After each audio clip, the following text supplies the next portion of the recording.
Be careful what you say, Mark. You never know who might be listening. Today's horror story is written by A Mysterious Lurker. For a while now, I've been making terrible life choices and started to go down the path of no return. Oddly enough, what got me sober and serious about my future was the fact that my mother died. It's fair for you to judge me for being glad that woman finally left this earth. She'd not been the best person, to put it bluntly, and it did help explain some of my issues. Some, but not all of them. I'll fully accept that I could have been a better person if I wanted, but I never put in the effort. I wonder if everything that happened next was because I felt some sort of vague joy the only member of my family died. I thought our relationship long since ended, and yet she left the family home in my name.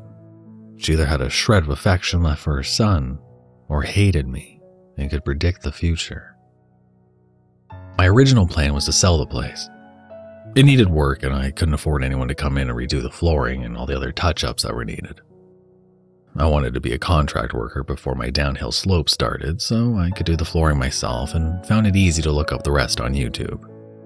I kept an eye on my budget and did as much as possible for as cheaply as I could. My hangout buddies owned a lot of tools I borrowed without them noticing. I suspect they also borrowed these tools to pawn for their addictions, but didn't because most pawn shops were onto them by the time they snagged the sets. At least after I used them and cleaned the tools up, they sold better on Craigslist, so none of them said anything about them missing for a while. As I worked on the house, I found myself lost in the job. I no longer had time to hang out with the guys, or had any money for booze. Well, some money for booze. There would always be a little bit of money for that, but nothing like before. I worked on a room at a time, and I didn't notice I'd also been working on myself. By the time I got to the final touches like painting and landscaping, I found myself not wanting to leave. I did all of this and made the place look like a home again, and it turned me back into a person in the process. I only let one of my more trusted friends over to look over the place. I still didn't tell him I planned on keeping the house, but he suggested I did so the moment he walked in the door. I think he didn't trust me with a large sum of money the sale would put in my bank account, and I didn't blame him. The last time I saw him, we were picking out paint for the living room. I went back and forth on a light blue, and he said to stick with an eggshell. I hated all the off-white colors. They reminded me of the tone the white paint gained after years of my mother smoking inside the house. The color he picked out really looked terrible. I stuck to my guns and picked a blue color I liked at random. He urged me to consider the color choice more than a few seconds. He warned me I would hate painting when I got started and never want to do it again. And the color I pick might be the one I look at for the rest of my life. I might end up hating it more than the eggshell. Maybe he somehow knew the future too, and wanted to warn me of a mistake I would regret.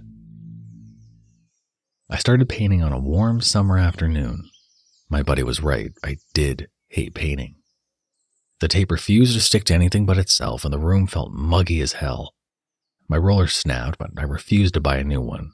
I gripped the broken handle and stood on a chair instead of a ladder, trying to reach the ceiling with a small paint tray in one hand. I swear I got more of the blue on the garbage bags I'd placed down and on myself than the walls.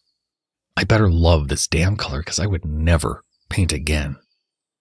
As I stood, cursing and sweating, I thought the worst thing that would happen to me that day would be needing to redo some parts where the tape didn't cover correctly.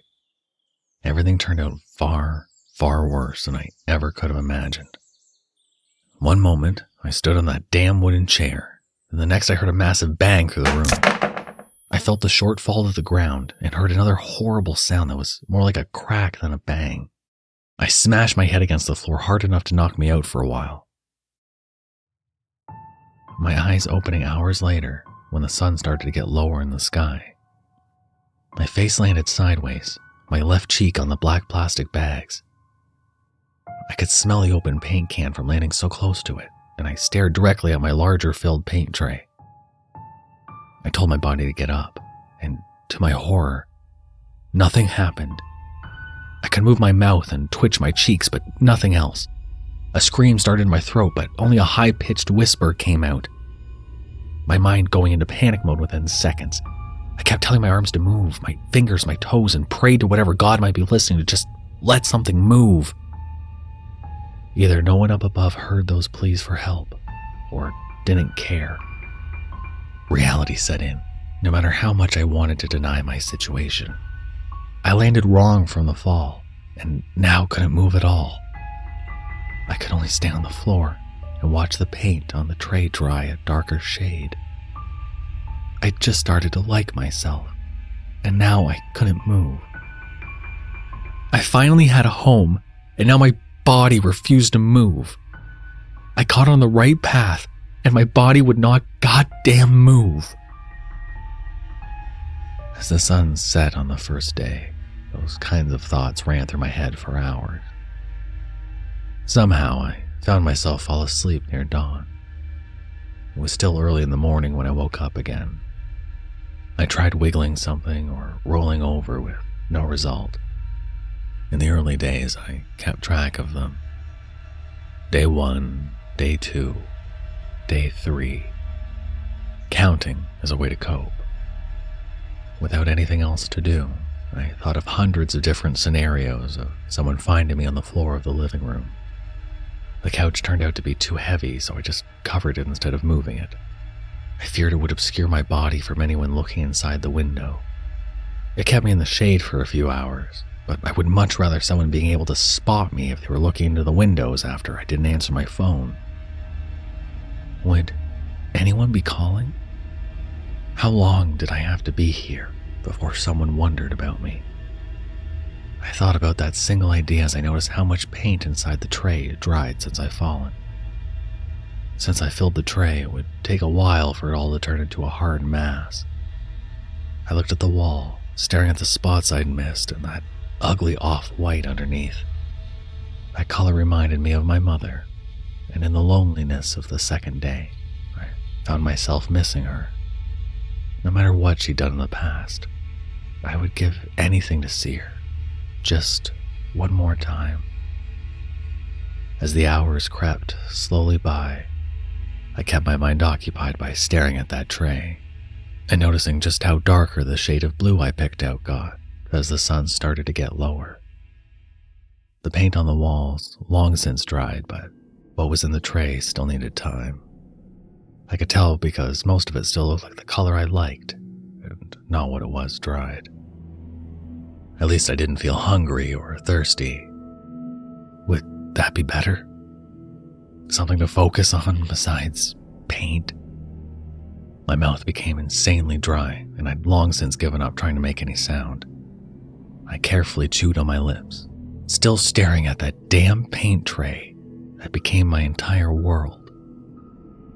The third day passed the same way the second did. I mentally cursed my situation and thought of 1,000 different ways for someone to come by. Hell, I wish I'd left the door unlocked so someone could rob the place and find me. I wasn't in the best neighborhood after all. Because I thought of all those possible outcomes, I felt betrayed every second that passed, that no one rescued me from my torment. On the fourth day, I decided to not keep track of how long I stayed on the floor. It might have been the fifth or sixth day that I noticed my paint tray looked pretty much fully dry. I wondered how long a person could last without food or water. Didn't you die after 3 days without eating? Or was that drinking?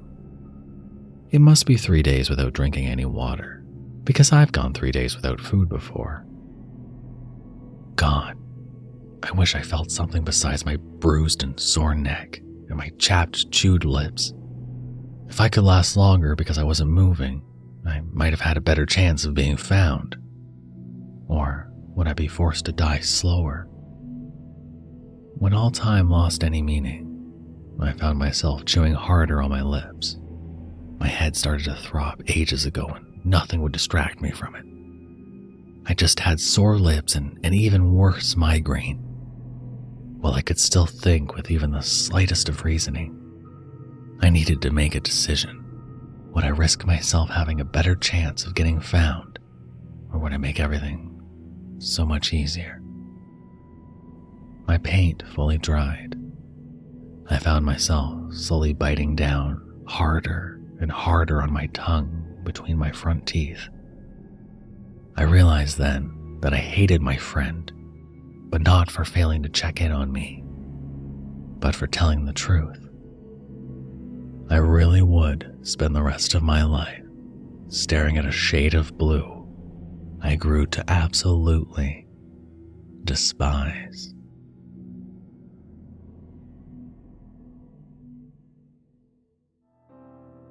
So it's one thing to tell a story about paint drying, but it's quite another to write a good story about paint drying. So kudos to the lurker. Very clever. Thank you for listening, and you can handle another horror story, right?